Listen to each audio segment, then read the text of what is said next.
3 common blunders guys make when texting girls. What if I told you that out of 100 conversations I analyze for clients, 3 mistakes wreck half of them? And these are convos that otherwise would have led to dates, and now suddenly they're left on red. The guys are baffled, I'm face palming. But after this video, the girl you're talking to will be excited talking to you, telling her girls, finally a guy that's not so damn predictable.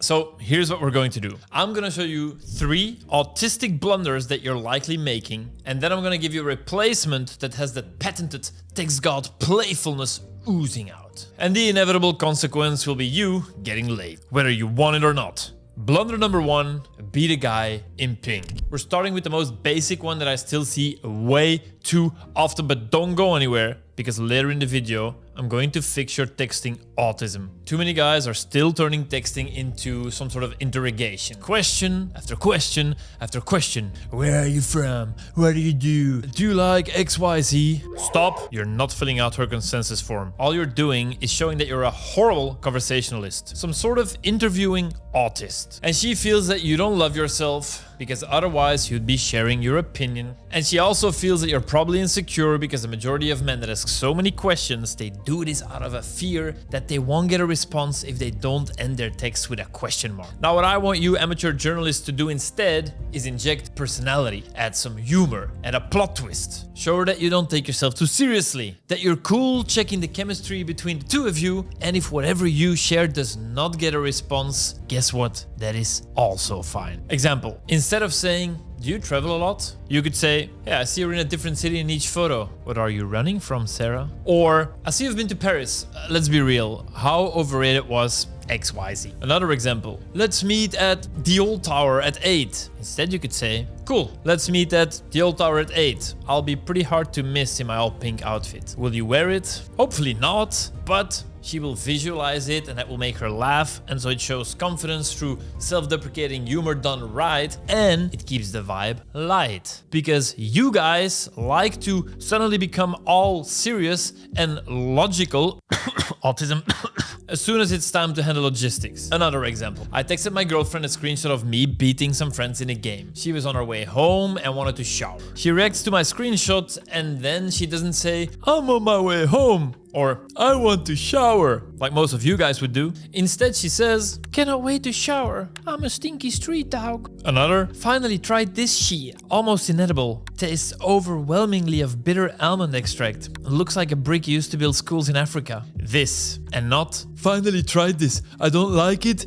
it is not tasty and it doesn't look good. So is this funny? Probably to some of you and not to others, and that's exactly what makes it good. And also that this person has a way with words that 97% of men on dating apps could learn from. It's the little things that you just saw in these screenshots that add personality, and they are unexpected. So go ahead and next time that you are on your way home from the gym, text your crush and tell her that you cannot wait to shower because you are in fact a stinky street dog. And then send me the screenshot of her reaction. Blunder number 2 is escalating on a no. This has to be one of the top 3 mistakes that prevent you from getting a date, so pay attention. Don't escalate on a no. This term was coined by Dan, one of our coaches, and it's a massive mistake that men make, which is as soon as they feel the girl slipping away a little, they panic. Maybe she replies short, maybe your joke didn't land, but suddenly you're sweating and you're thinking, oh no, oh she's losing interest, quick, ask her out before she disappears. If the vibe is a no, do not push for a yes. Because she will feel that you are not well adjusted, that you're needy and pushy, and at best she'll leave you on red. Worst case, she'll even feel unsafe. So what do you do instead?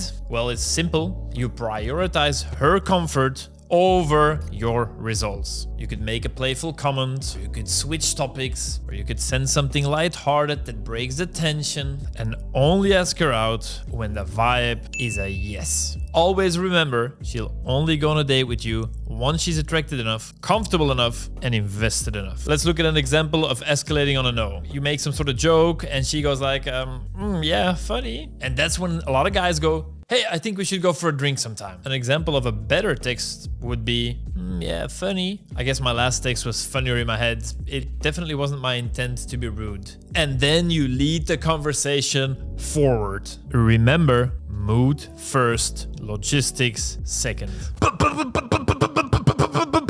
bonus! Options matter. So one more point before we go to blunder number 3. If you have only one girl's number in your phone, of course you're going to overthink everything, because every text can make the difference between life and death for your entire online dating adventure. And that energy is gonna bleed through, and women will pick up on this. The best texters are always the guys with options, and getting a mindset of abundance is not a matter of having a tons of girls in your phone. It's actually a matter of knowing that you can meet girls anytime, anywhere. And that's exactly why you should download my 10 texts that always work, video description. Downloading them will automatically get you on my newsletter as well, which is packed with examples, date stories, lessons, bonus tips, yada yada. The guys who are on my list give me lots of good feedback, so try it out. Video description. Blunder number 3 is be less autistic and more retarded. Because honestly, at this point, I'm convinced that most of you are in fact autistic, and that's fine. But what is not fine is that you guys cannot stop focusing on facts. So in this tip, I'll show you how to be less autistic and more retarded, like me, an autistic retard that actually gets laid. Let's look at an autistic text example. Yesterday, I went to the zoo with my kids, which was fun. We had ice cream together, and then I went to a birthday and caught up with some family members. Autism detected! The facts were laid out, but it's bland. Why is it bland? Well, for 3 reasons. First of all, we expect the zoo to be fun. We expect you to talk to family at a birthday. 2, there's too little details. This is about as zoomed out of a description as possible. And 3, because you're communicating facts over emotion, and seduction happens through emotions, not facts, god damn it. A better, more retarded text example. Yesterday I blessed my son with a visit to the zoo. He's obsessed with penguins. And then the manipulator made me feed him ice cream. Oh, and I had to attend the family B-Day party, which was surprisingly bearable. This new version is not so factual and predictable, has heaps of details, which does not only add personality, but it also demands engagement. And it communicates emotions instead of bland facts. The result? This guy's texts always make me laugh. He's kind of fun, actually.